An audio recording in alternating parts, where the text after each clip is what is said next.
The Vancouver Canucks are officially open for business, but with a roster full of high-priced veterans and no move clauses, the path to a successful rebuild is anything but simple. From Elias Pettersson's massive contract to Connor Garland's looming July 1st deadline, this management group is facing some of the toughest decisions in franchise history. Today, we're breaking down 7 key players and deciding, do we trade them for assets or do we keep them to lead the new era? Let's go ahead and just dive right into it.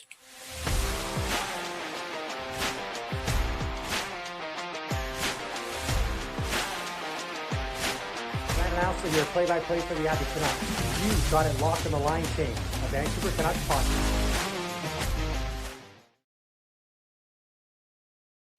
We're Canucks Nation. Welcome back to the Line Change, a Vancouver Canucks podcast. We're approaching the NHL trade deadline, and the Canucks are motivated sellers.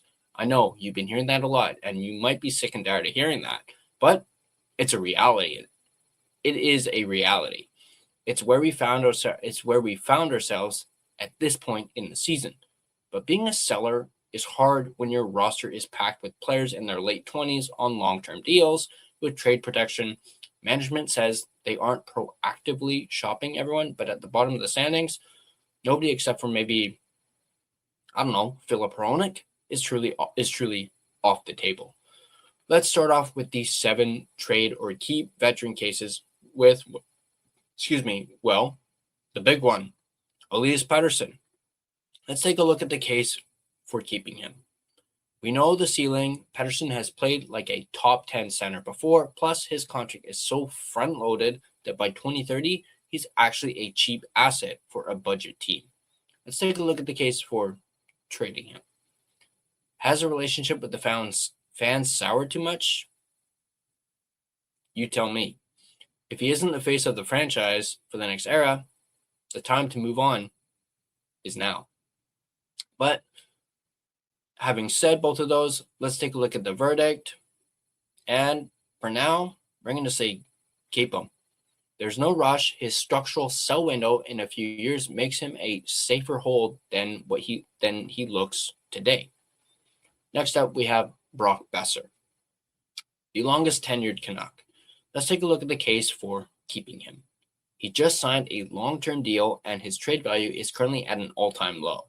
He loves the city, and, the fans love him too. Not to mention, he just got engaged, and so he's planting roots here in Vancouver. But let's take a look at the other side and the case for trading him.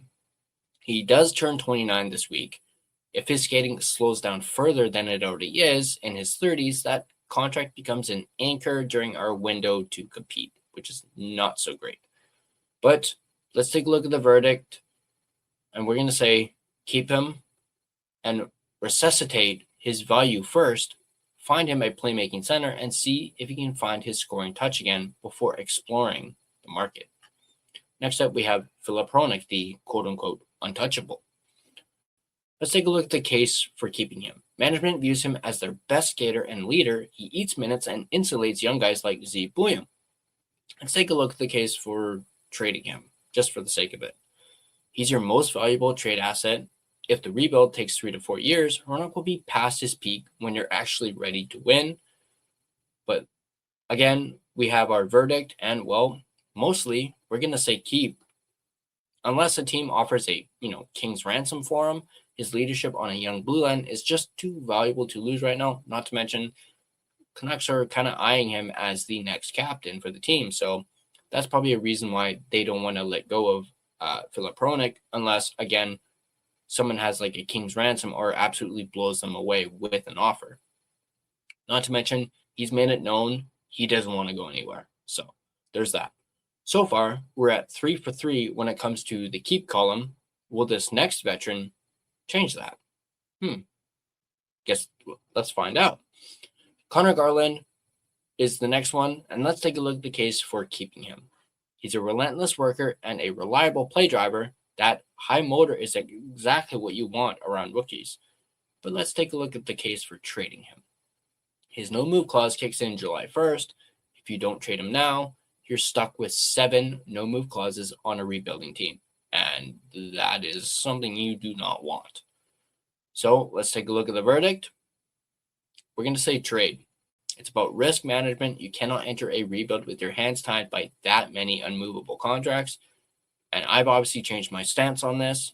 Obviously I was real big on keeping Garland because of, that veteran leadership, whatnot. But I've kind of loosened on that. And I do feel as though Garland needs to be traded. And he can probably get you at least something. At least better than maybe what Kane might get you, or a Bluger, or maybe even Camp. I guess we'll see. Next up, we have Jake DeBrusk, who is the playoff performer. Let's look at the case for keeping him. Fastest skater on the team and a great locker room presence. The case for trading him, he's 29, just like Brock Besser, and has been a healthy scratch this season. He just maybe doesn't fit the long-term timeline. Let's take a look at the verdict, and it's trade. His speed and playoff track record will net a decent draft pick from a contender, hopefully. Next up, we have Marcus Pettersson, whom we've talked about before, and let's take a look at the case for keeping him. He's a pro's pro. His game is built on IQ and size, which ages better than pure speed at this point. Let's take a look at the case for trading him. He's turning 30 and plays a high-risk defensive style, not to mention his abysmal play this year. I know I've even been on this guy's case and how this guy is absolutely terrible, and I have said that the Canucks should entertain the idea of trading him.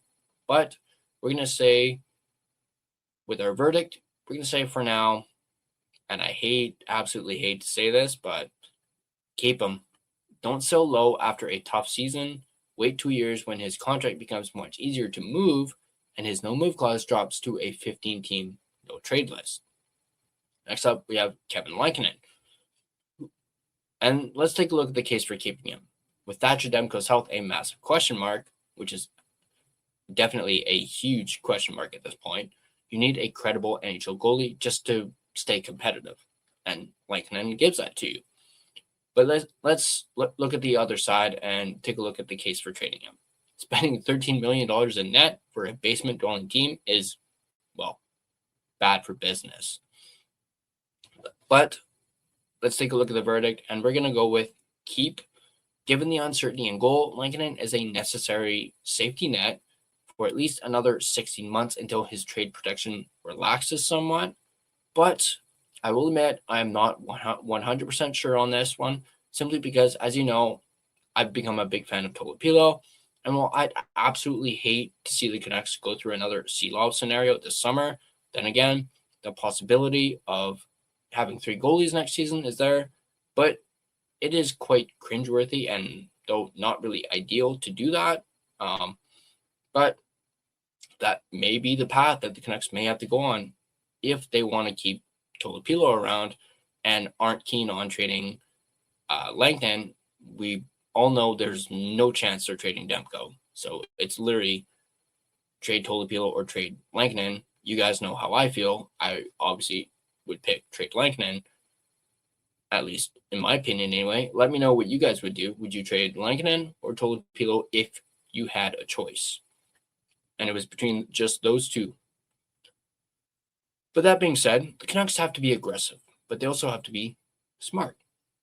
Trading everyone at once just isn't a rebuild. It's a fire sale. But managing those July 1st deadlines for guys like Garland is where this management group will truly be tested. Who do you think is the must trade on this list? Let me know down in the comment section down below. And of course, if you guys enjoyed this video, hit that like button and subscribe to the Line Change, and be sure to have your notifications turned on so you don't miss more in-depth analysis of your Vancouver Canucks. O'Reilly. Check engine, ABS, or maintenance light on? Take the guesswork out of your warning lights with O'Reilly Veriscan. The service is free and provides a report with solutions verified by ASE certified master technicians. And if you need help, we could recommend a shop for you. Ask for O'Reilly Veriscan today.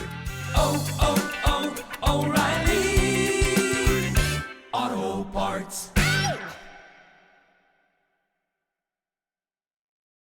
DraftKings Sportsbook, an official sports betting partner of the NHL, is built for the fastest game on ice. With player props and live betting, every shift, every shot, every save gives you options to get in on the game with DraftKings Sportsbook. New customers bet just $5, and if your bet wins, you get $300 in bonus bets instantly. Download the DraftKings Sportsbook app and use code THPN, that's code THPN, to turn $5 into $300 in bonus bets if your bet wins. In partnership with DraftKings, the crown is yours. Gambling problem? Call 1-800-GAMBLER. In New York, call 877-8-HOPE-NY or text HOPE-NY. In Connecticut, call 888-789-7777 or visit ccpg.org. On behalf of Boot Hill Casino in Kansas, wager tax pass-through may apply in Illinois, 21 plus in most states. Void in Ontario, restrictions apply. Bet must win to receive bonus bets, which will expire in 7 days. Minimum odds required. For additional terms and responsible gaming resources, see dkng.co/audio. This is a limited time offer. Copyright 2026 NHL, all rights reserved. This video has been a presentation of both DraftKings Sportsbook as well as the Hockey Podcast Network. Be sure to check out the network for your favorite podcast covering your favorite team at thehockeypodcastnetwork.com, the home of hockey podcasts, where it's every team, everywhere. Once again, drop your comments down below. Thanks for tuning in, and I'll catch you guys on the next line change.